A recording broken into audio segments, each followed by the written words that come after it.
exploring techniques and notations for augmenting developer experience. This demo needs explanation, so I will present a few slides first. This demo is about how to create new notations instead of championing a single notation. We must stop believing that old-fashioned notations meant for printing presses are suitable for programming and reprogramming this new medium. We must use many programming languages and join them together into a workflow for program development. Documentation doesn't work. Documentation must generate code. Function-based notation is useful for programming calculators and computers. Function-based notation is stressed beyond its sweet spot for programming other kinds of things, like truly asynchronous actions. Function-based notation is based on mathematics notation instead of hardware CPUs. Alan Kay said that a computer is more than functions and sets. Hardware-centric perspective. We have become accustomed to a 1950s biased, mathematical, cost-cutting view of reprogrammable electronic machines. Using old-fashioned ideas from the 1950s, we are biased towards sharing memory and time-sharing CPUs.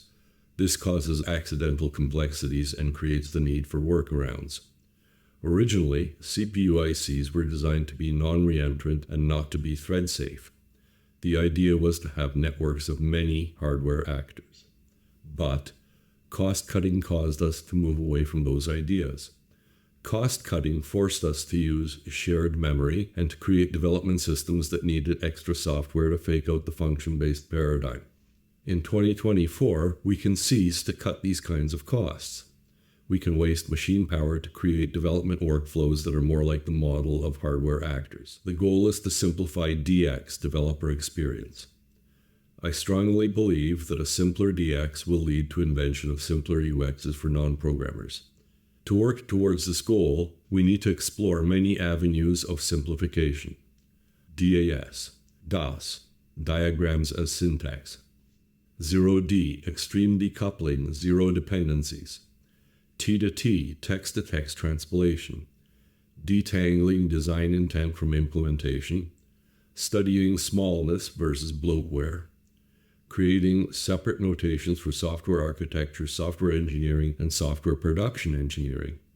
Replacing baggage due to the use of old-fashioned ideas. Failure-driven development.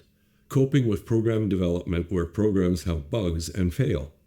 We need to make it easy to wipe everything out and to start afresh as we learn about the problems we are trying to solve.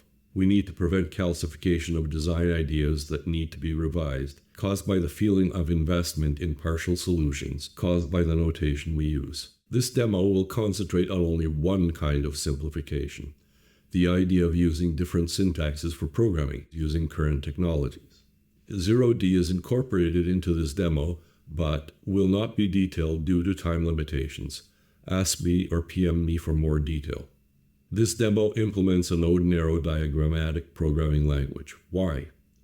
Node and arrow is simple. Node and arrow expresses sequential control flow and asynchronous control flow simply. Node and arrow is especially easy with 0D, yet node and arrow appears to be complicated when expressed in a function-based notation. This demo shows that switching notations can lead to more expressivity. It is easy to build node and arrow DPLs using existing technology, e.g. closures, queue objects. These are supported by all modern programming languages. Existing programming languages are but assembler for higher-level programming notations. Advances in technology make it easy to invent and implement new notations, unlike in the 1950s. Not shown, multiple inputs and outputs, feedback, connection directions, down, up, across, through. This is an implementation technique rather than advocacy for node and arrow. To my knowledge, all existing DPLs are based on synchronous implementation. This technique, in this demo, is fundamentally different. I bring up the stock draw.io editor. I close the General tab, open the 0D tab. I add an input gate.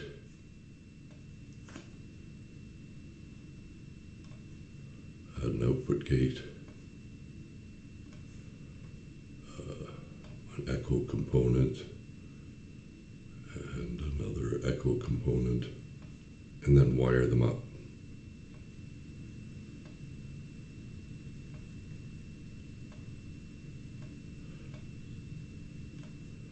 For this demo, to keep things simple, I'm going to ignore errors. I like to make the lines a little bit thicker.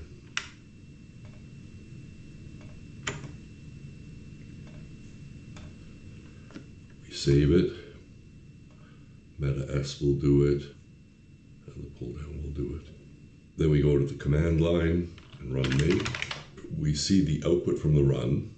There's a single message, hello world, on the port empty, which is stood in.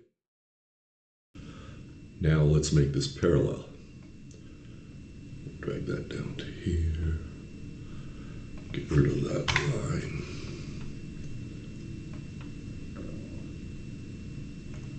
There. Go to there. Drag that to the middle.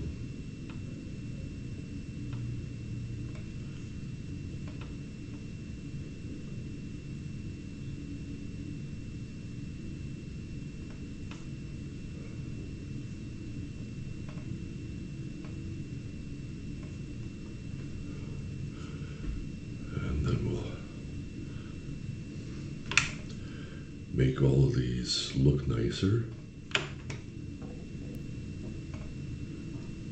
And we'll make them rounded. And there it is. Now we'll save it. We'll go back to the console and run make again. And we get two outputs. Hello world on one, hello world on the other, both to the same output. What's going on underneath the hood? Draw.io saves diagrams in XML format. We use an XML parser to inhale the XML and to exhale only the semantically interesting information as JSON. I'm working on doing this with Augmenting instead of using an XML parser library. Then we inhale the JSON, create a dictionary of templates, instantiate the system and run it. I'm working on a variation that transpiles the system into raw Python. Practical example. This diagram contains the niggly details for implementing T2T, text-to-text transpilation. The first parser transpiles RWR code into JavaScript and feeds it to the second parser. Ometa 2 was developed at VPRI for creating many DSLs. OMJS is a descendant of Ometa 2. Text-to-text transpilation is so simple that it doesn't need the full power of even OMJS. The end. DOS and 0D ideas are being used in production by Kagi.com.